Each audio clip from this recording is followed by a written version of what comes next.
Hello friends. Motivation हमारे अंदर वो छुपी हुई ताकत होती है जो हमें किसी खास नीड या ज़रूरत को पूरा करने के लिए हमारे व्यवहार और एक्शंस को सबकॉन्शियसली कंट्रोल करती है। हमारी ज़िंदगी में हमारी नीड्स या ज़रूरतें कई तरीके की होती हैं, जैसे क्लीन एयर, फूड, वाटर, पर्याप्त नींद, क्लोथ्स, मकान, फैमिली, सेल्फ डिपेंडेंस, आज़ादी, हमारी हेल्थ, इनकम, शेल्टर, प्रॉपर्टी की सेफ्टी और security, love, respect, power, control और रिकॉग्निशन। इन सब जरूरतों को ध्यान में रखकर ईयर 1943 में एक प्रसिद्ध अमेरिकी मनोवैज्ञानिक अब्राहम मैस्लो ने हायरार्की ऑफ नीड्स के सिद्धांत को पेश किया था। यह सिद्धांत अक्सर हम सभी ह्यूमंस पर लागू होता है, चाहे वो मनुष्य किसी भी देश का हो। इस थ्योरी के अनुसार ह्यूमन बिहेवियर मेनली 5 मोटिवेशंस के बेसिस पर काम करता है और इन मोटिवेशंस को एक पिरामिड के रूप में आप 5 स्टेजेस में बांट सकते हैं। तो मॉडल में नीचे की जरूरतें सबसे बेसिक होती हैं और प्रत्येक लेवल के अंदर स्पेसिफिक मोटिवेशंस और ह्यूमन नीड्स होती हैं, जरूरतें होती हैं जो हमारे व्यवहार और एक्शंस को सबकॉन्शियसली कंट्रोल करती रहती हैं। पिरामिड के बॉटम से लेकर टॉप तक इन जरूरतों का सीक्वेंस इस प्रकार होता है। तो सबसे नीचे है शारीरिक जरूरतें, बायोलॉजिकल एंड फिजियोलॉजिकल नीड्स, फिर सुरक्षा जरूरतें, सेफ्टी नीड्स, और उसके बाद में प्यार और अपनापन, लव एंड बिलोंगिंगनेस नीड्स, फिर रिस्पेक्ट की जरूरतें, एस्टीम नीड्स।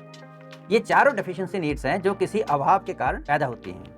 और सबसे ऊपर हमारे पिरामिड के टॉप पर है आत्मबोध, यानी कि सेल्फ एक्चुअलाइजेशन। तो दोस्तों, अक्सर देखा जाता है कि पिरामिड के निचले स्तर की जरूरतों को पूरा करने के बाद ही व्यक्ति ऊपरी स्तर की जरूरतों पर ज्यादा ध्यान दे सकता है। Stage 1, physiological needs. दोस्तों, ये हमारी सबसे बुनियादी जरूरतें होती हैं जो कि हमारे सर्वाइवल यानी कि जीवित रहने के लिए बड़ी जरूरी हैं, जैसे हवा, खाना, पानी, शेल्टर, कपड़ा, वार्मथ यानी गर्मी, नींद, रिप्रोडक्शन, एक्सक्रीशन। इनके बिना मानव शरीर ठीक से काम ही नहीं कर सकता है। मैस्लो ने इन सभी आवश्यकताओं में सबसे इसे इंपॉर्टेंट माना था। उनके अनुसार यदि आपकी फिजियोलॉजिकल यानी सर्वाइवल नीड्स पूरी नहीं हो रही हैं तो पिरामिड मॉडल के बाकी सभी स्टेजेस में आप कंप्रोमाइज करेंगे। Stage 2, safety and security needs, सुरक्षा की आवश्यकताएं, या इसको कह सकते हैं sense of I am safe. तो दोस्तों, जब ये हमारी बेसिक जरूरतें पूरी हो जाती हैं तब सेफ्टी एंड सिक्योरिटी की जरूरत हमारी प्रमुख हो जाती है। तब हमें लगता है कि यार हमारे पास सेफ्टी होनी चाहिए। तो इसमें हमारी पर्सनल बॉडी सेफ्टी, हेल्थ, रोजगार, रिसोर्सेज की safety, safe environment, freedom from fear, shelter की सेफ्टी, प्रॉपर्टी की सेफ्टी और इनकम एंड फाइनेंशियल स्टेबिलिटी शामिल है। जैसे लोग घर बनाते हैं ताकि शेल्टर की कंटिन्यूटी रहे और एक्सट्रीम वेदर्स जैसे तूफान, ठंड, गर्मी या बारिश से सुरक्षा हो सके। अचानक आने वाले बड़े खर्चों को पूरा करने के लिए इंश्योरेंस पॉलिसी लेना भी इसका एक उदाहरण है। लव एंड बिलोंगिंगनेस नीड्स, प्यार और अपनापन। तीसरे स्तर की मानव जरूरतें सामाजिक होती हैं, सोशल तौर पर होती हैं। ये लेवल प्यार और अपनेपन का होता है और इसमें एक दूसरे से इमोशनल लेवल पर जुड़े होने या बिलोंगिंगनेस की भावनाएं शामिल होती हैं, जैसे being part of a family और फ्रेंड्स, ट्रस्ट एंड एक्सेप्टेंस। क्योंकि अपनेपन की भावना, पारस्परिक संबंध यानी कि इंटरपर्सनल रिलेशनशिप्स और एक ग्रुप का हिस्सा बनने की इच्छा हमारे जीवन की सेटिस्फैक्शन, हैप्पीनेस, मेंटल और फिजिकल हेल्थ और यहाँ तक कि लंबी उम्र के लिए भी बहुत जरूरी होती है। It gives us a sense of purpose and meaning in our life. Research से पता चला है कि स्ट्रेस, बीमारी या डिप्रेशन और हेल्थ, लॉस ऑफ बिलोंगिंगनेस से जुड़ी हुई है। अच्छे फैमिली रिलेशनशिप का ना होना, लव्ड वन से सपोर्ट ना मिलना और अच्छे फ्रेंड्स का ना होना व्यक्ति को अकेला महसूस करा सकता है, जो उसे लव एंड बिलोंगिंगनेस की उसकी आवश्यकताओं को संतुष्ट करने में मदद नहीं करेगा। तो उदाहरण के तौर पर इस जरूरत को पूरा करने के लिए हम दोस्ती करते हैं, परिवार में बनते हैं, रिश्तेदारों के यहाँ जाते हैं, लोगों के शादी समारोह में इकट्ठे होते हैं, क्लब्स और रेस्टोरेंट्स में जाते हैं, इकट्ठे गेम खेलते हैं, इकट्ठे होकर कई त्यौहार मनाते हैं।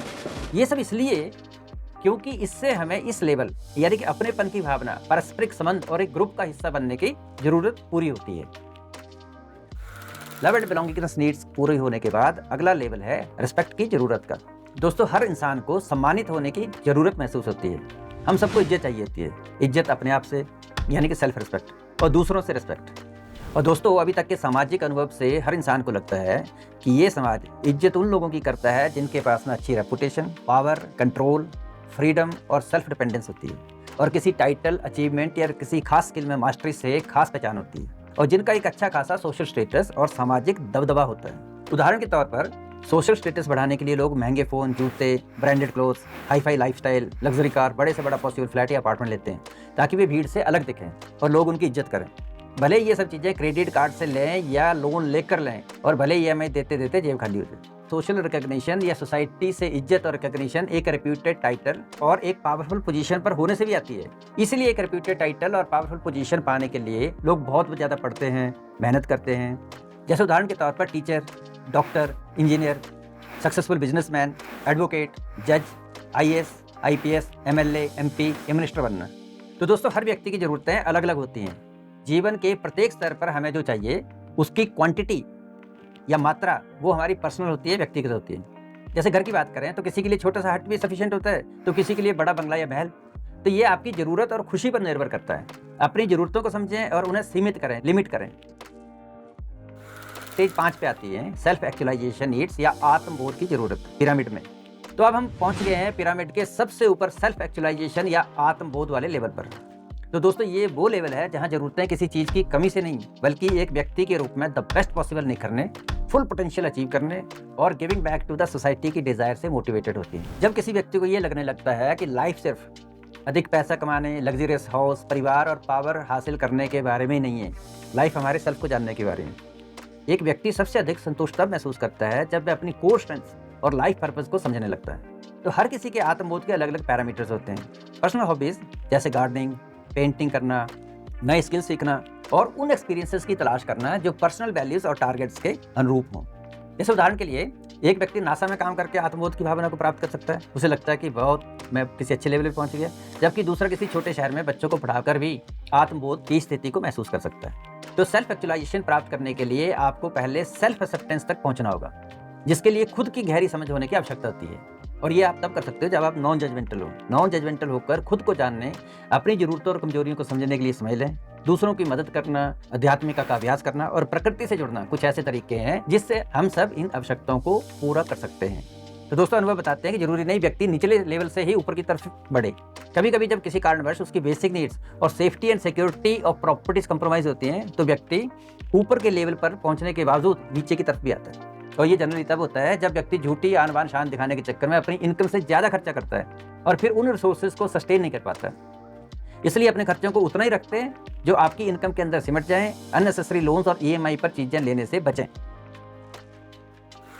अब यहाँ पर प्रश्न ये उठता है कि आज के समय में इस सिद्धांत की इंपॉर्टेंस क्या है।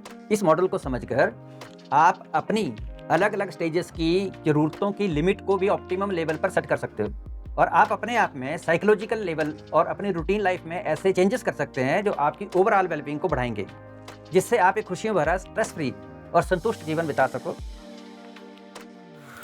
दोस्तों, मैस्लो थ्योरी हमें समाज और उसकी समस्याओं को समझने में मदद करती है।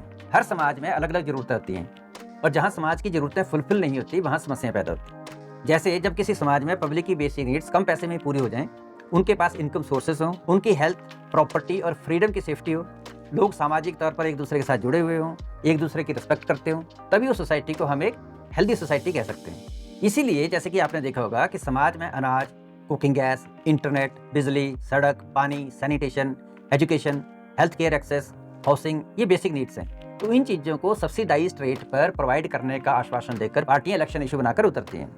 गवर्नमेंट्स भी इस आशय के साथ सब्सिडीज देती है ताकि लोगों की बेसिक जरूरतें कम पैसे और इनकम के बावजूद पूरी होती रहें और वो उन्हें पूरा करने के लिए अपराध करने से बचें और एक हेल्दी सोसाइटी का निर्माण हुआ।